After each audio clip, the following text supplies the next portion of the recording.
Hello बच्चों, let's read the question. In a hydrogen atom, if energy of an electron in ground state is minus 13.6 electron volt, then energy in the second excited state is minus 1.51 electron volt, minus 3.4 electron volt, minus 6.04 electron volt, minus 13.6 electron volt.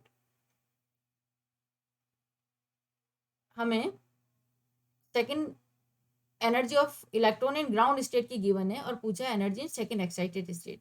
So here our key concept, जो हमारा key concept हो जाएगा, this is energy of Bohr orbit. This is energy of Bohr orbit. Now देखिए, energy जो होती है, energy का जो फॉर्मूला होगा पहले हम वो देखेंगे. -13.6 multiply Z square upon n square, this is electron volt. देखिए -13.6 कॉन्स्टेंट वैल्यू है, जेड इज कॉन्स्टेंट, क्योंकि हाइड्रोजन एटम की बात करिए दोनों केसेस में, that is why Z is constant. So here we can say that, हम यहाँ कह सकते हैं कि E is directly inversely proportional to n square. सिर्फ एन की बात करनी है, inversely proportional to n square. It means E1 given है, हमें वैल्यू E1 की गिवन है. E1 is -13.6 electron volt. और E3 सेकेंड एक्साइटेड स्टेट. तो second excited state it means n equals to 3. तो E इक्वल्स टू E3 की value हमको find out करनी है. नाउ हम रेशियो निकालेंगे. This is excited state,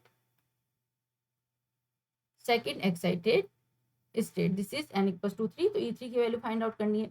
now E3 upon E1, E3 upon E1 अगर हम लिखेंगे, it is equals to N1 whole square upon N3 whole square. तो N1 is 1 first orbit and 3 is third orbit, 3 square, this is 1 upon 9. So here by cross multiplication we can write that E3 equals to E1 multiply